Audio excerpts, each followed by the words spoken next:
ہم بھی دیکھ رہے ہیں، اپنی آنکھوں سے اب بھی دیکھ رہے ہیں کہ مغرب جو ہے وہ بیگانہ ہے خدا سے، اور مشرق صرف افسانہ بنا ہوا ہے۔ مشرق ہم افسانہ، مغرب جو تو بیگانہ، مغرب نے اپنے آپ کو خدا سے دور کر لیا ہے۔ چاہے آپ کو تو علم میں ہوگا کہ کوئی چرچ کو جاتا نہیں وہاں، اور بلکہ بہت کچھ ہندوؤں نے خرید لیے ہیں، مسلمانوں نے بھی خرید لیے ہیں، وہ لوگ اپنی مسجد، یہ لوگ اپنے مندر، یا یہ سردار جی اپنے عبادت خانے بنا لیے ہیں۔ تو وہی کہتا ہے کہ مغرب جب بیگا مشرق ہم افسانہ، اور مشرق میں افسانہ درازی زیادہ ہے۔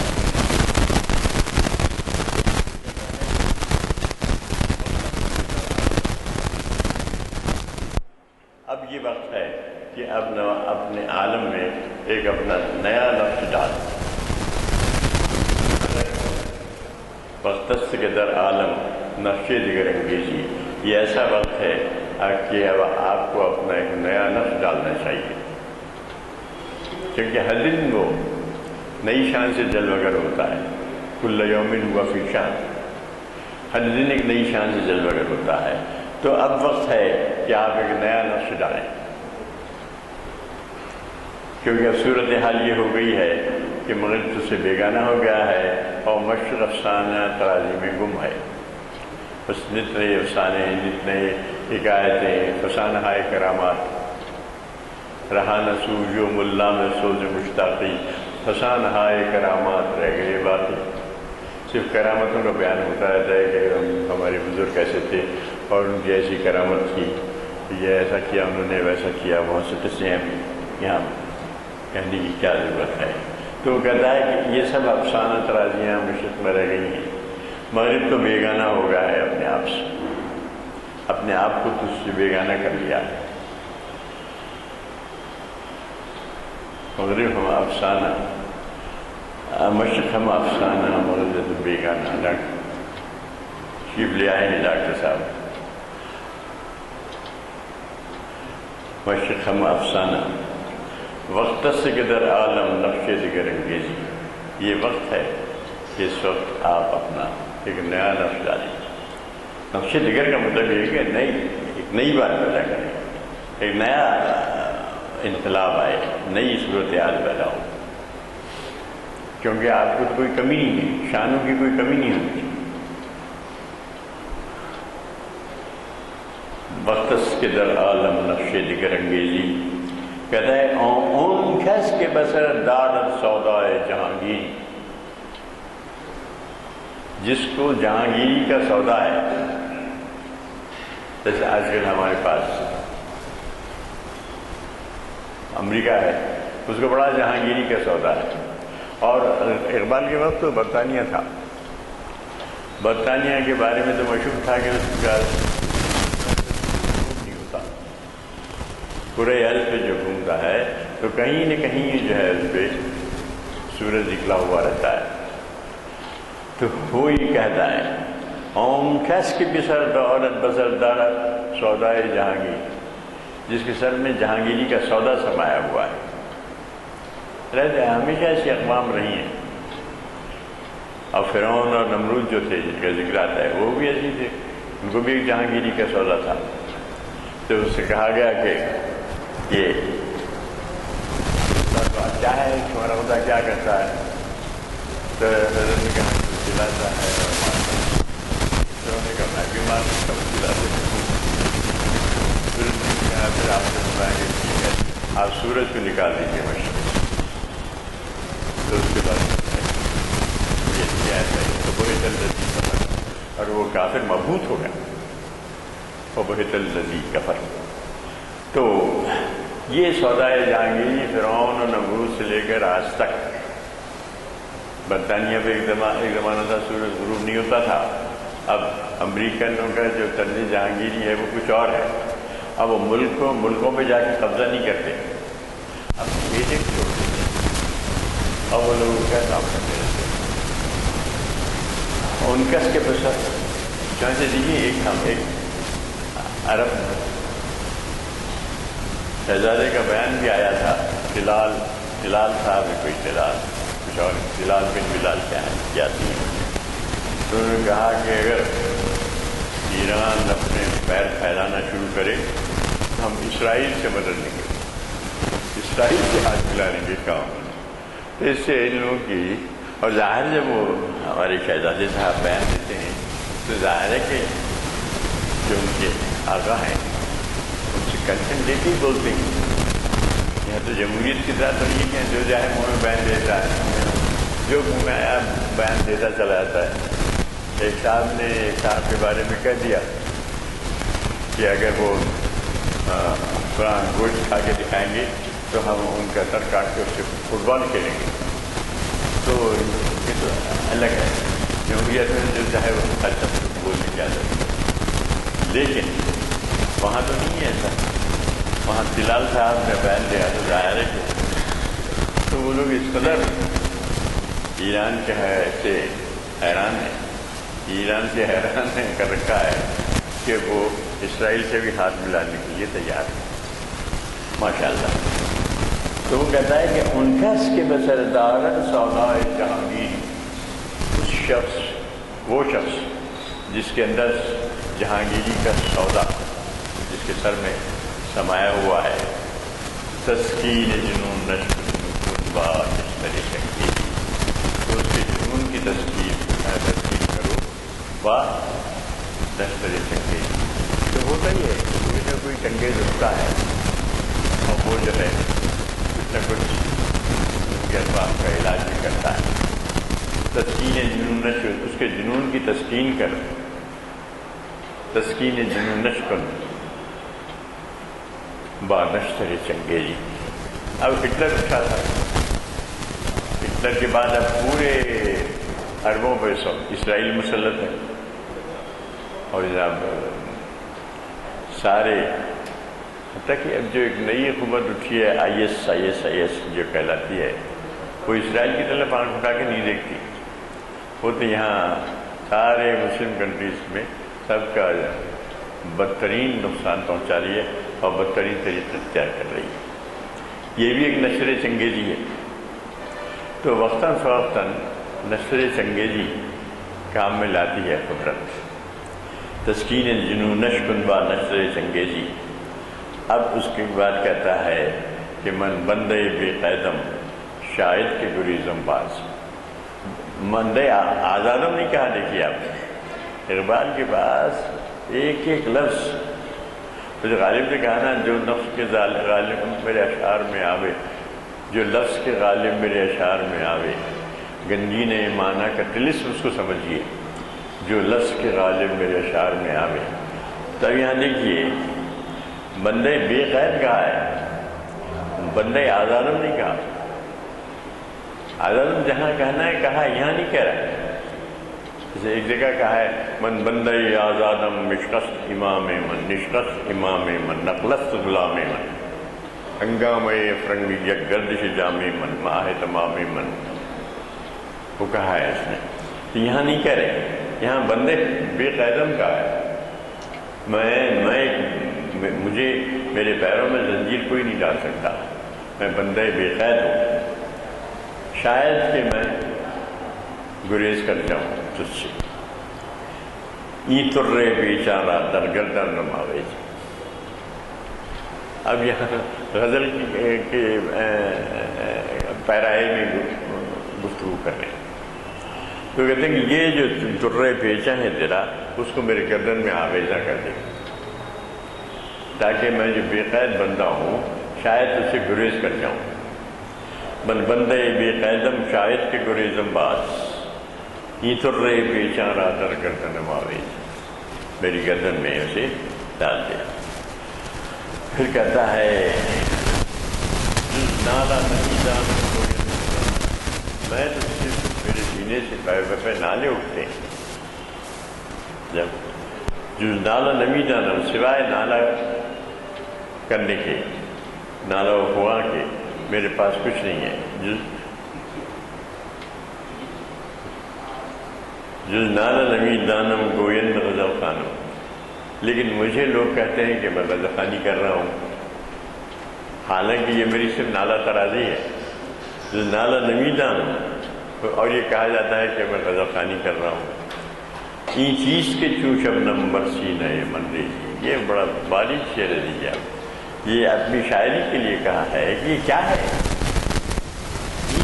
یہ سب کیا ہے کہ جو شبنم کی طرح میرے دل پر ٹپک رہی ہے. یعنی اپنی شاعری کے بارے میں کہا ہے کہ یہ جو کچھ ہے جس کو تم غزل کہتے ہو کہ میں غزل خوانی کر رہا ہوں، تو یہ دراصل میری نالہ ترازی ہے، میری آنکھ ہے، میری خواہ ہے، میرا نالہ ہے. سوائے نالے کے میں اور کچھ نہیں جانتا. جز نالہ نمی دانم گویند غزل خانم. لوگ کہتے ہیں کہ میں غزل خواں ہوں. ارمغان نے بھی کہا ہے مجھے پیر حرم دے داد تو دی، مجھے یاروں نے سمجھا ہے غزل خواں. تو یہ ہے. وہ کہتے ہیں کہ جز نالہ نمی دانم گویند غزل خانم. یہ چیز کے جو شبنم برسی نئے منریزی. یعنی شاعری کو کہتے ہیں کہ ایک شبنم ہے جو شبنم کی طرح میرے سینے پہ کچھ ٹپک رہا ہے. وہ کیا ہے؟ وہ میری شاعری ہے. یہ کیا ہے پوچھتے ہیں؟ یہ چیز یہ کیا ہے جو میری سینے پر شبنم کی طرح ٹپک جا رہا ہے.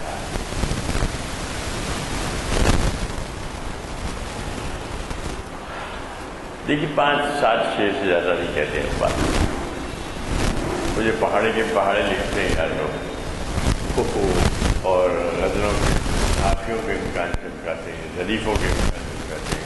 بڑے عجیب قافیے ڈھونڈ کے لاتے ہیں اور کہتے ہیں. وہ سب نہیں رہتا ہے.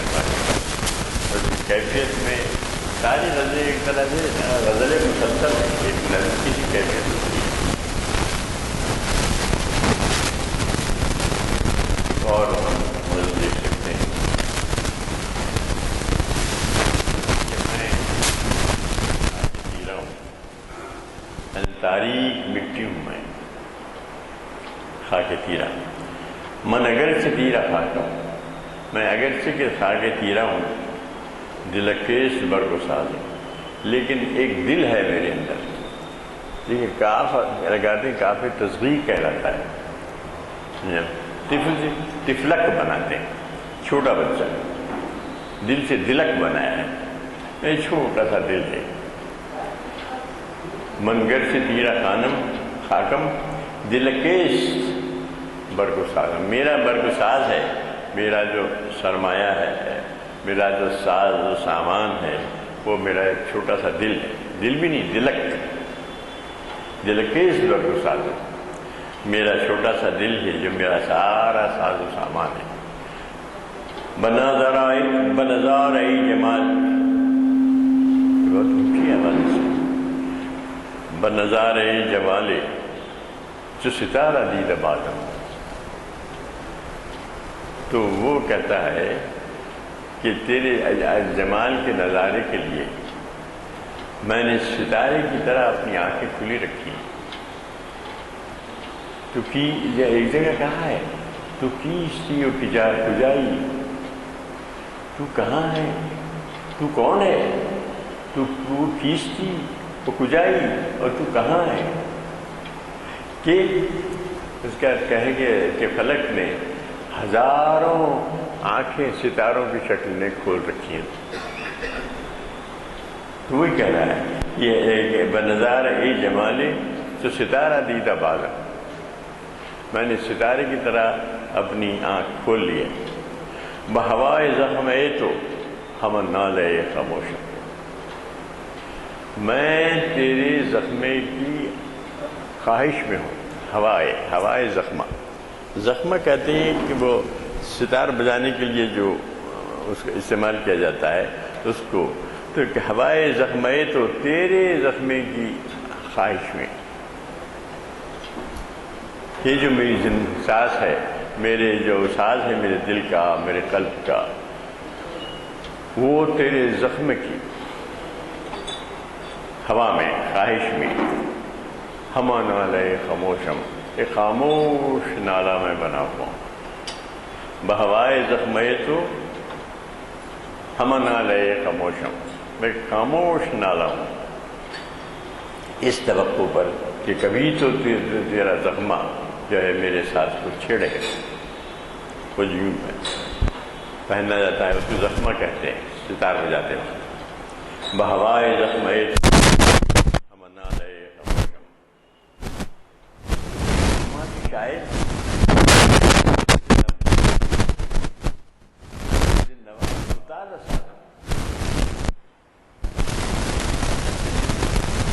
شاید اس گمان میں ہے، تو وہی گمان اس گمان میں ہے کہ شاید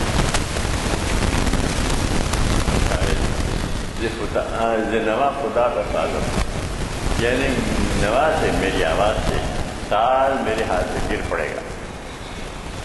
شاید اسے یہ خیال، شاید اس کو یہ گمان گزر رہا ہے کہ نوا خدا کا سازم، یعنی ساز ایک طرف ہو جائے گا، میری آواز ایک طرف ہو جائے گی، دونوں میں جو جگل بندی کرتے ہیں نا ہماری پرچی کی، وہ جگل بندی نہیں ہوگی۔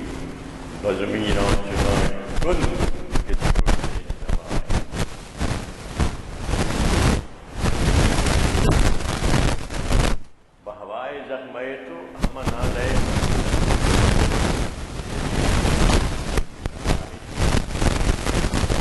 سراپا نالے خاموش بنا ہوا ہوں۔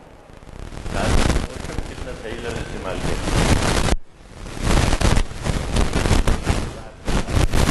نالے خاموش، تو وہی گما کہ شاید نوا خدا کا سازم، تو اس کو شاید یہ ایک بدگمانی ہے، ایک گمان ہو رہا ہے کہ شاید نوا خدا سازم، ساز سے میری یعنی دونوں میں جگل بندی نہیں ہو رہی ہے، میری آواز الگ جا رہی ہے اور وہ الگ جا رہا ہے، نوا خدا کا سازم۔ تو اب کہتا ہے اس کے بعد کہ بضمیر من شنون کن کے شعلۂ نوائے، میرے ضمیر میں ایک ایسا شرر ڈال کہ شعلۂ نوائے، کہ میری نوا کے شعلے سے دل خاکیاں فروزم دل نوریاں گدازم، تو میرے ضمیر میں ایسا کام کر کہ میرے شعلہ نوا سے خاکیوں کا دل چمک اٹھے اور نوریوں کا دل گداز ہو جائے۔ دل خاکیاں فروزم دل نوریاں گدازم، نوریاں یعنی فرشتوں ایسی اخلاق، تو ایسی نوری کہنے مخلوق، نوری مخلوق سمجھ لیجیے، اس نوری مخلوق کا کہ دل میری اس نوا سے گداز ہو جائے، اور مٹی ہے، مٹی بھی چمک اٹھے۔ کہتا ہے کہ یہ جو خاکی لوگ ہیں ہم، یہ جو تیری خلق خدا خاکی ہے، وہ اس کی خاک چمک اٹھے۔ دل خاکیاں فروزم دل موریاں گدازم، تب و تاب فطرت ماں جے نیاز مندی ماں، میری فطرت کی تب و تاب چمک دمک میری نیاز مندی کی وجہ سے، جے نیاز مندی ماں، تو خدائے بے نیازی نرسی بسوز و سازم، تو خدائے بے نیاز ہے، تو میرے سوز و ساز تک کیا نہیں پہنچتا؟ یہ پورے ایک طرح سے حمد ہے، ذات واجب سے ہی مخاطب ہے اقبال، کہ میری فطرت کی تب و تاب میں جو ہے، جو تب و تاب ہے وہ میری نیاز مندی کی وجہ سے ہے۔ تب و تاب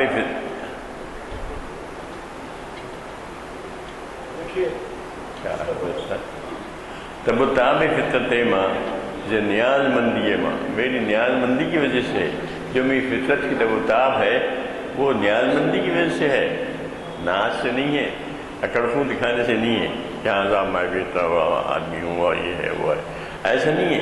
یہ نیاز مندی ماں تو خدائے بے نیازی نہ رسی بسوز و سازم، تو خیر بے نیاز ہے، خدائے بے نیاز ہے، تو میرے سوز ساز تک نہیں پہنچ پاتا؟ کیوں نہیں پہنچ پاتا؟ بکسی عیان نہ کردم ز کسی نہا نہ کردم.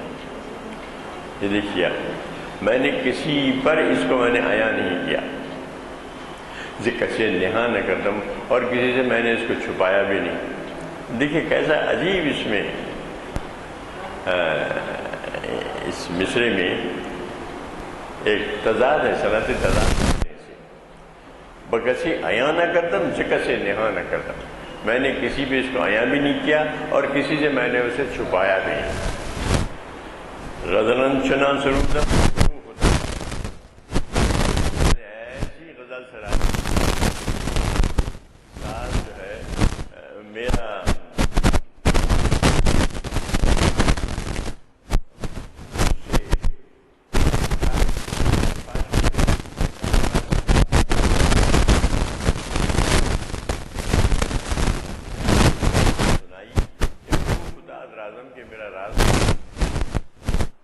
والد جبریل میں کیا کہا ہے؟ دیکھیے کہتا ہے کہ تو نے یہ کیا غضب کیا، مجھ کو بھی فاش کر دیا، میں ہی تو ایک راز تھا سینے کا. وہ کہہ رہا ہے بکسی عیاں نہ کردم ز کسی نہا نہ کردم، میں نے کسی سے چھپایا بھی نہیں ہے اور کسی پہ عیاں بھی نہیں کہتی. کہ کیسا عجیب تضاد ہے.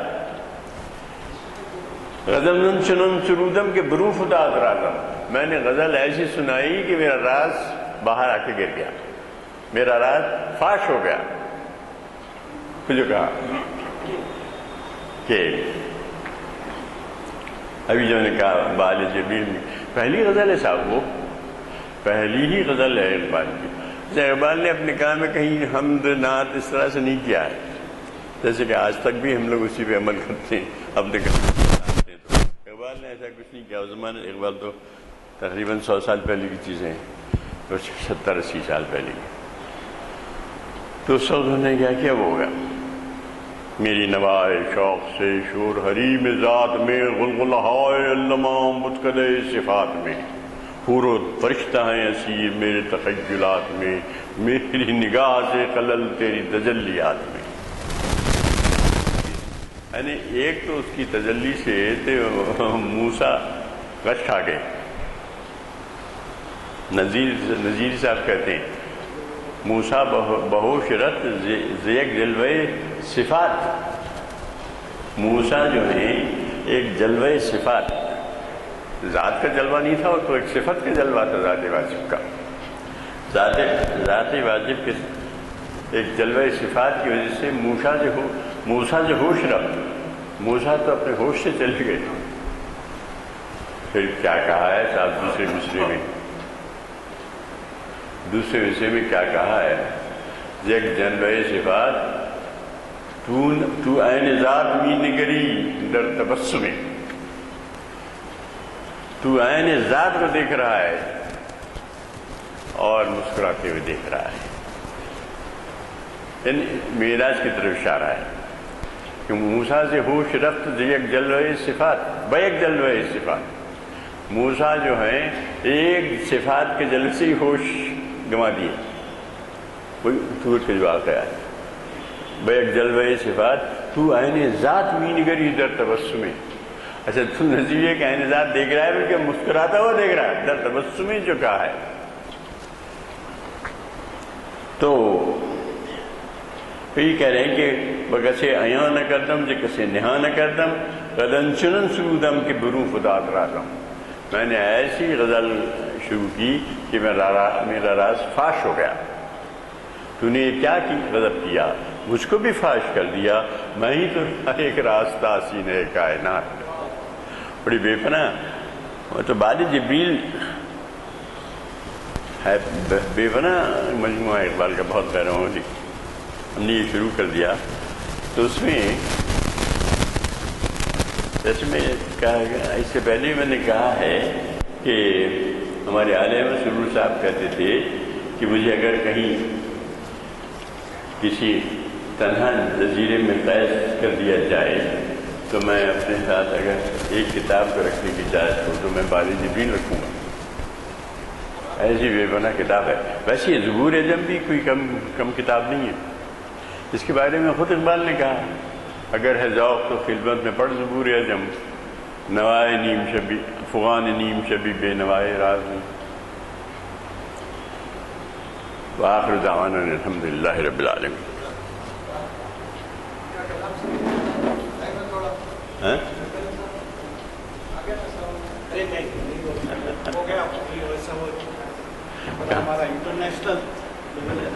کہاں رہی آپ؟ ویب سائٹ پہ جاتا ہے نا سر. ہاں مہتا ہوں ادھر جگہ ہے ادھر. ذرا آہستہ یہ آپ نے ہمارے فاضل مقرر شاید 100 سے زائد اور 150 کتابات تک کیے ہیں اور بڑی خوشی کی بات ہے کہ آج ہمیں کتاب سے استفادے کا موقع دیا. حضرات آپ کو پتہ ہے کہ آج ہمارے یہاں نئے اعلامیے چھپ کر آ چکے ہیں. ضرور لیتے جائیں اور ہمارے لیے آپ ایک سفیر بن جائیں ان محافل کے کارروائیوں کے لیے. اور جیسے کہ میں نے ابھی کہا ہمارا جو اعلامیہ 595 نمبر کا آ چکا ہے جو نصاب کو بھی ملا ہے وہ لینے. یہ جو ہے ایک بہت ہی اہم عنوان ہفتے کے دن ہے. 2 دن تو آپ کو معلوم ہے جمعرات جمعہ محافل نہیں ہوتی ہے اور وہ ہے واقعہ کربلا تاریخ اسلام کی روشنی. ڈاکٹر میر اکبر علی افتخاری مخاطب کر رہے ہیں ہفتے کے دن اسی جگہ بعد نماز عصر. اور یہ ہے تاریخ اسلام کی 790 نشست. آپ کو اس کا بھی علم ہوگا ملاحظہ کرنے سے کہ پیر کے دن نومبر کا سنا نہیں آپ جی نومبر کا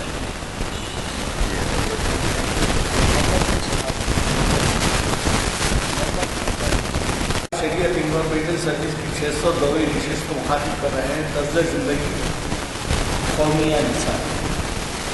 اب یہ آپ کو علم ہے کہ آج کل کا بہت ہی زیادہ اہم عنوان ہے وہ بھی قومی یا انسانی مطلب انڈیا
علم وصفی صلی اللہ تعالیٰ علیہ وسلم